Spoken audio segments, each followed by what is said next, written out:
Hi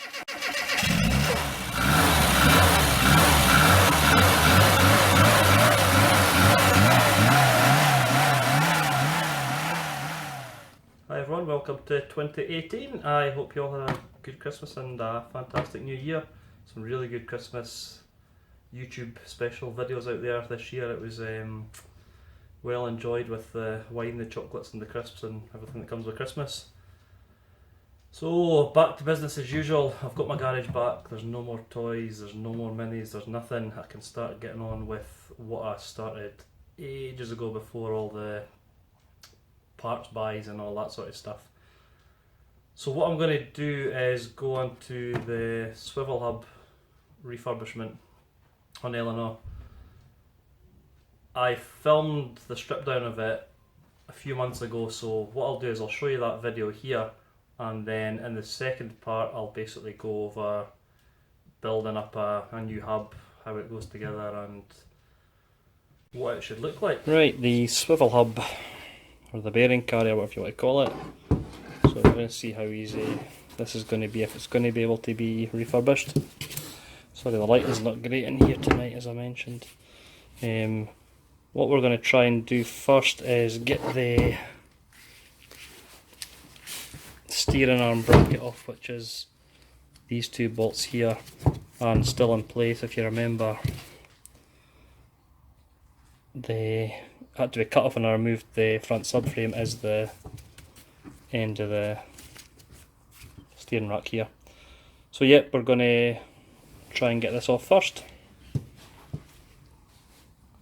So I think while it's easier, it's attached to the swivel hub, we're going to try and hit this out with a drift just now, so go for it. So yep, 3 taps and there we go. Seems like an eternity ago that I had to cut that when the subframe come out. Right, so these 2 bolts, what are we going to do with them? Take them off. How? With the stock wrench. The wrench, yep, but what are we going to do to clean them up first? Oh.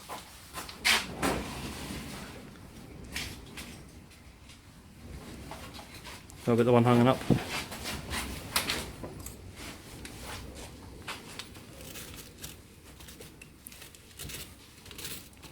It's getting a bit old, that thing, isn't it? There's dust coming off. It's rust and dirt, that's what's coming off it.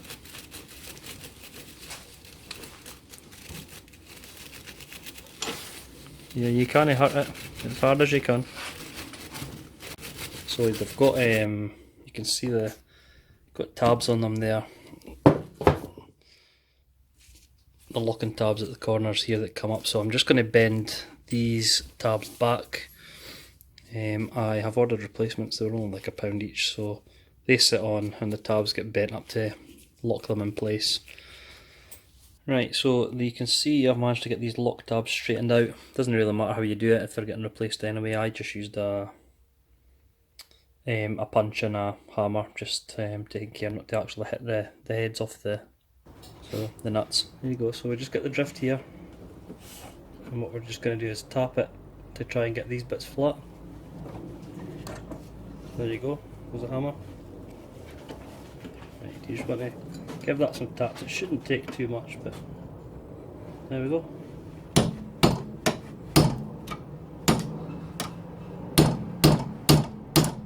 Right, wait a minute. Right, again. Right.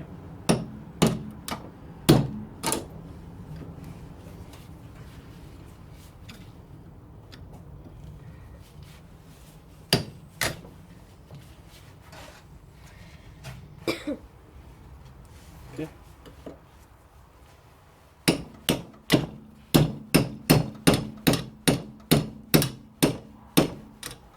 Keep going.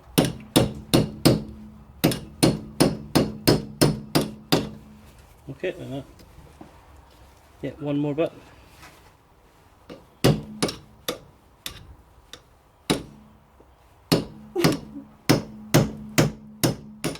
Right. You thought he was going to get me there, didn't you?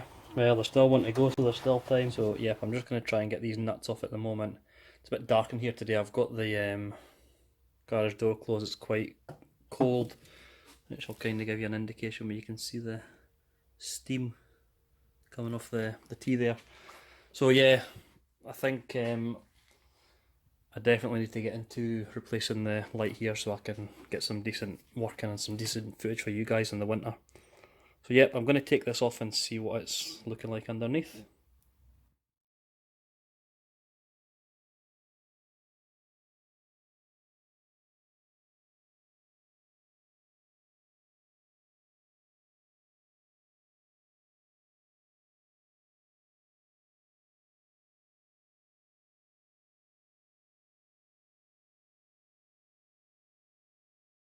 So this is going to be the before shot for this arm here, and again by the magic of TV. So there we go, taken down to bare metal, one refurbished arm. Obviously I have to put the acid etch primer and paint etc on it, but what a difference it makes actually taking it off here. Now I just need to get this in the same condition as that. Still got obviously the bearings and the ball joints to come off, so quite a few bits and pieces yet. Right, the bearings. There's a good exploded diagram in the Haynes manual of how all the bits and pieces go in.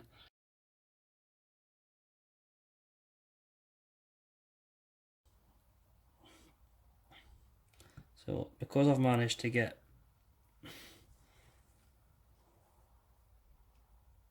one of the sides there on the seal, you see there's a wire which it's like an elastic that goes in the seal, obviously to hold the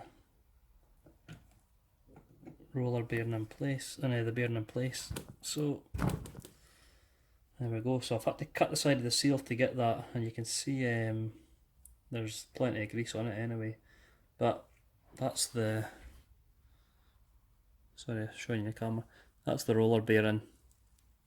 So this this seal here was sitting basically around here in the rubber, stopping it from coming out.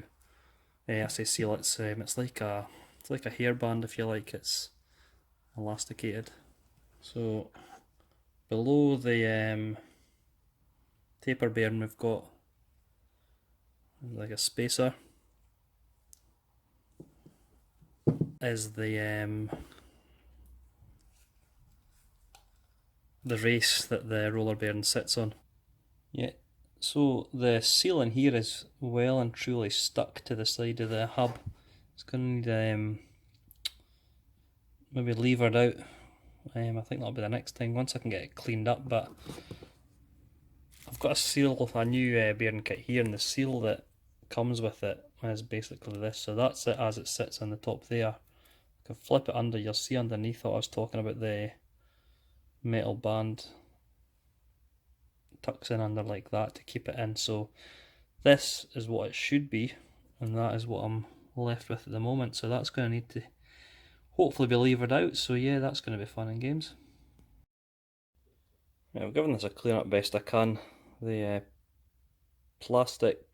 the rubber seal I showed you needs to come out, so I think what I'm going to do is turn it upside down and try and get to the other edge with a drift and just try and drift it out from there. So yep, let's give that a go. Right, so I've flipped over on the vise to allow me to get into better access. I'm just going to try and get the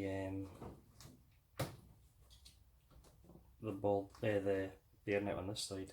Again, I'm not too concerned with the seal. The seal's getting replaced, so it's just a case of getting in.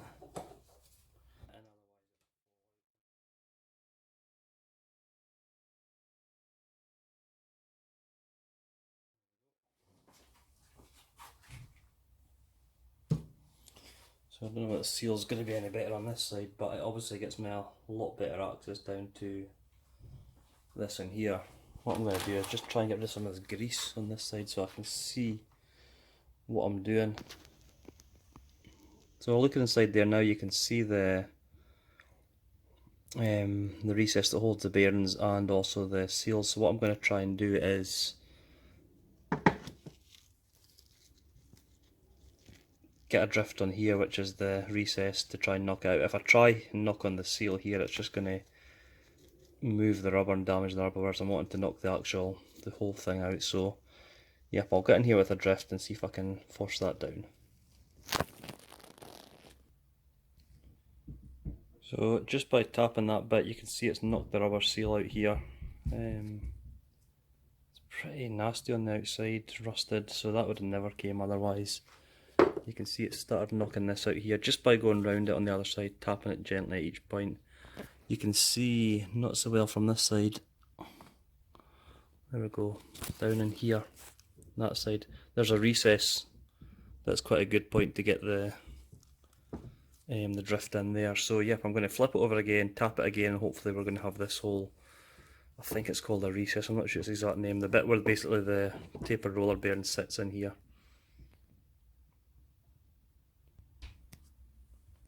So there we go, flipped it around again, just again by chapping equally so it's trying to come out square. You can see that's now clear on this side at least, all the way down to the inside of the hub.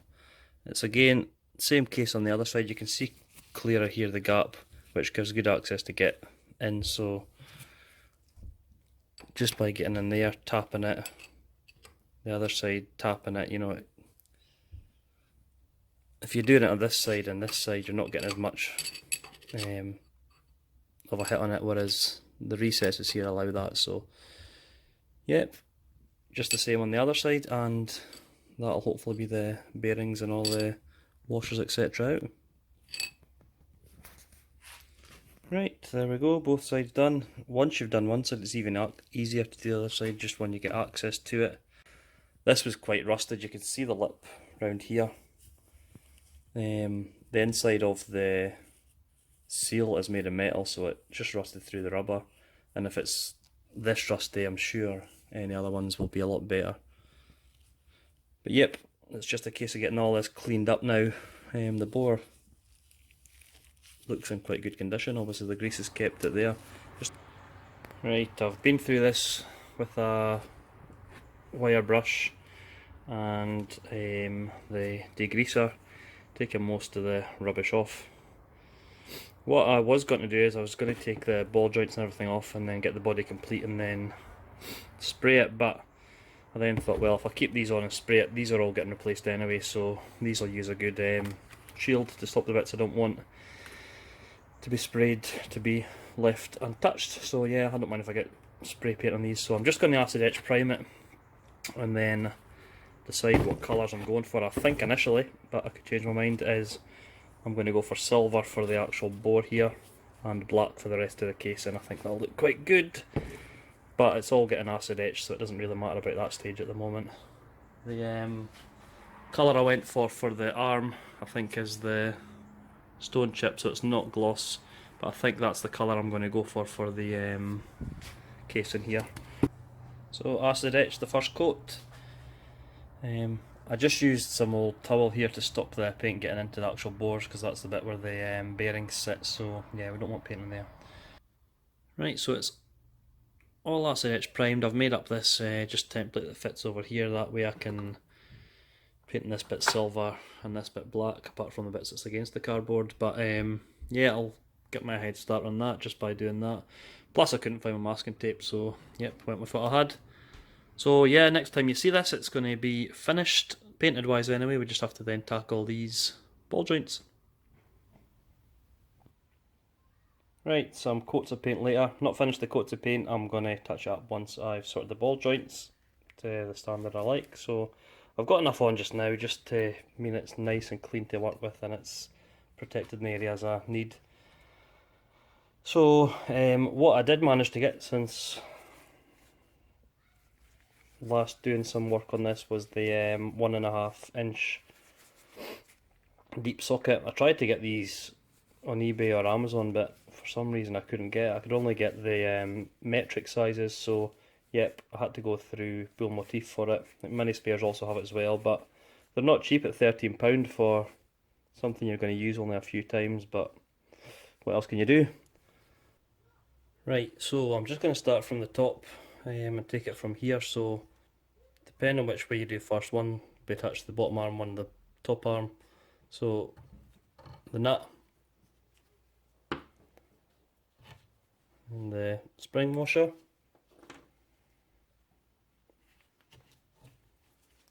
rubber boot,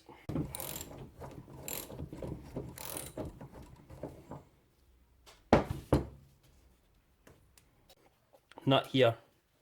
Once it's loose, just unscrews. There you go. So just unscrews off.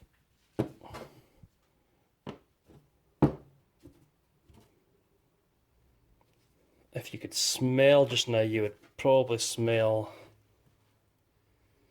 best described as burnt grease. You know, it doesn't smell very good in there. So, so the actual ball joint part there just lifts off. Again, the grease in there is been there a while by the looks of it. So, yep. So the next bit is the ball pin seat. This part here.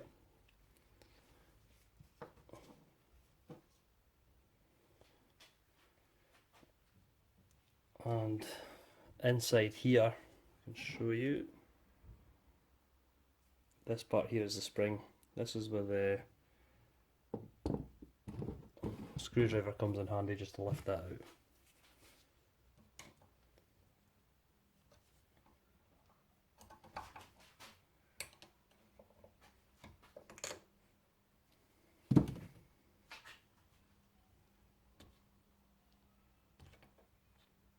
There you go, so the spring that sits there. So the only thing that leaves then is the lock tab here, the ring that goes round that had been knocked up. The only thing that holds that in place is the grease nipple. So once that's off, that'll just lift up. And having watched when I'm editing videos, yes, I'm aware I say the word M quite a lot. I apologise if it annoys anyone.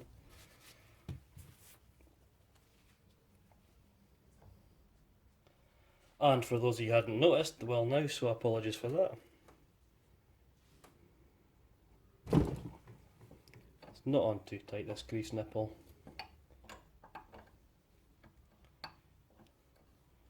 All these parts that are coming off are all in the rebuild kit.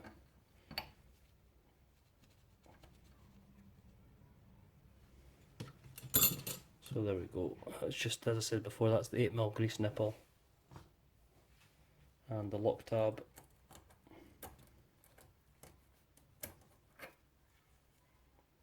Just lifts up.